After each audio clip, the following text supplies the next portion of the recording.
আসসালামু আলাইকুম। দেশ বার্তা স্বাগতম। সাথে আছি আমি রাসেল মাস্টার। বৈষম্যের কারণে দেশ করেছি স্বাধীন, কোটা নিয়ে চাকরি পায় মেধাবীরা তাদের। এমনই একটি শিরোনামে আমার আজকের এই ভিডিওটি বানাবো।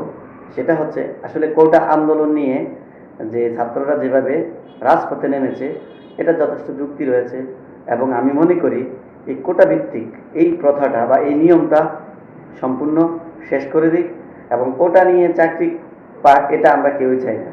যেমন আমি রাসেল মাস্টার কুমিল্লা ভিক্টোরিয়া থেকে পলিটিক্যাল সায়েন্সে মাস্টার্স করে 34তম বিসিএস পরীক্ষায় অংশগ্রহণ করেছিলাম। বিসিএস পরীক্ষায় অংশগ্রহণ করতে যেদিন যাই, আমার সাথে ছিল 2,000 টাকা মাত্র। আমি আমার চাচাতো ভাই আরিফের বাসায় উঠবো। কোথায়? মধ্য ভাগ্যায়। সুবাস্তুর সামনে অপেক্ষা করতেছিলাম। সুবাস্তুতে ওর দোকান রয়েছে সেকেন্ড ফ্লোরে।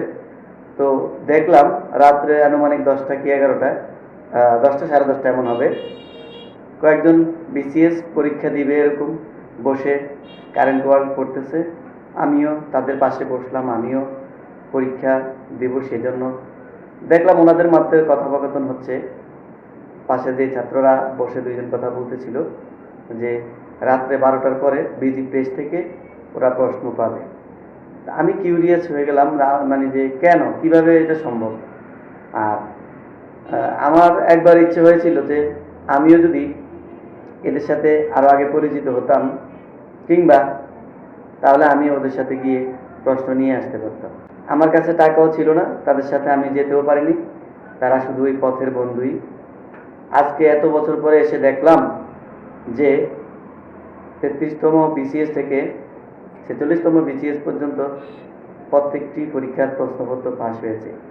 যারা আজকে বিভিন্ন পোস্টের ক্যাডার হয়েছেন, দুঃখ লাগে এই জাতি মেধাশূন্য হয়ে পড়েছে। এই জাতির মেরুদণ্ডকে ভেঙে ফেলছে একটা শ্রেণী। একদিকে কোটা, আরেকদিকে প্রশ্ন পাস। তাহলে মেধাবীরা খাচ্ছে তাহলে বাস। আসলেই আমাদের দেশের যেহেতু পাসের হার বেড়ে গেছে, কি লাভ হবে এসব পাস দিয়ে? আসলে আমরা দুঃখ ভরাক্রান্ত মনে বলতে হচ্ছে কোটা প্রথা নিপাত যাক, বাংলাদেশের মেধাবীরা মুক্তি পায়। তো মেধাবীরা যাতে তাদের মেধা বিকাশে এবং তারা তাদের মেধা দিয়ে তারা যাতে সঠিক স্থানে সঠিক চাকরি বা সঠিক কাজটি পায়, সেটা আমি মাননীয় প্রধানমন্ত্রী এবং রাষ্ট্রপতির কাছে আমি আবেদন করছি। আমি রাজপথে নেমে আন্দোলন করতে পারবো না, কারণ আমি এখন ছাত্র নই। তারপরেও যারা আন্দোলন করতেছে, আমি এই আন্দোলনের পক্ষে একমত পোষণ করলাম।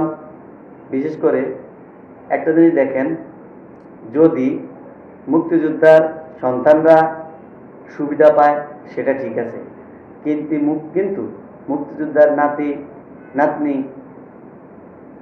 এরা যদি সুযোগ সুবিধা পায়, তাহলে আমরা আসলে অচিরেই আমরা আমাদের যে 56% যে কোটা, তাহলে আমরা মেধাবীরা কি পাবে? তারপরেও তো 56%-এর পরেও তো লবিং করে প্রশ্ন ফাঁস করে যদি চাকরি নিয়ে নেওয়া হয়, তাহলে শিক্ষা অর্জন করে এই জাতির মেধাবীরা আজকে কোথায়? এভাবেই যদি আমাদের রাষ্ট্রীয় ব্যবস্থা বা আমাদের সরকারি নিয়োগগুলো হয়ে থাকে এবং বিসিএস এর মতো জায়গায় প্রশ্ন ফাঁস হয়ে থাকে, তাহলে আমাদের দেশে এই জাতি বা এই দেশ অচিরেই মেধাশূন্য হয়ে যাবে। একটা কথা মনে রাখবেন, আপনি কোনো জাতিকে ধ্বংস করতে হলে তার শিক্ষা ব্যবস্থাটাকে ধ্বংস করতে হবে।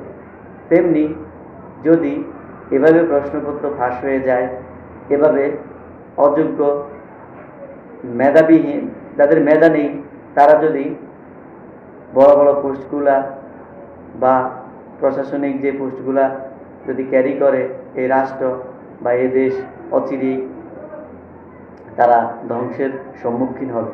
তা আমি বলবো, সময় থাকতে লাগাম টেনে ধরা উচিত। মাননীয় প্রধানমন্ত্রী এবং মাননীয় রাষ্ট্রপতি, আপনার দৃষ্টি আকর্ষণ করছি, আপনি যাতে অন্তত কোটা প্রথাটা লাঘব করে সবাই যাতে মেধা দিয়ে চাকরি পায় এবং প্রশ্নপত্র পাস হওয়ার মতো ঘটনা যেন আর না ঘটে, এই দিকে যদি আপনারা বা রাষ্ট্রপক্ষ যদি আপনারা আপনাদের সুদৃষ্টি দেন, অবশ্যই এটা কেউ কখনোই করতে পারবে না এবং মেধাবীরা তাদের মেধা স্থানে চলে যাবে এবং তাদের মেধা দিয়ে, তাদের নিজ নিজ যোগ্যতা দিয়ে তাদের যোগ্যতার স্থানে তারা অলঙ্কৃত করতে পারবে। তো আমি আশা করব এই কোটা প্রথাটা অচিরেই বিলুপ্ত করা হোক এবং শিথিল করা হোক, যাতে কোটা দিয়ে এভাবে মেধাবীরা তাদের শিক্ষা ব্যবস্থা থেকে বা তাদের এই মেধা বিকাশ করতে বা তাদের মেধা বিকাশে যাতে বাধা না হয়, এই কোটা প্রথার কারণে এই কোটা প্রথার কারণে যাতে মেধাবীরা মেধা বিকাশ এ বাধা না হয়, সেদিকে আপনাদের নজর দেওয়া উচিত। তো যাই হোক, আমি সর্বপরিসরে বলবো কোটা প্রথা নিপাত যাক, মেধাবীরা মুক্তি পায়, এই আশাবাদ ব্যক্ত রেখে দেশবার্তা থেকে আমি রাসেল মাস্টার বিদায় নিলাম। আল্লাহ হাফেজ।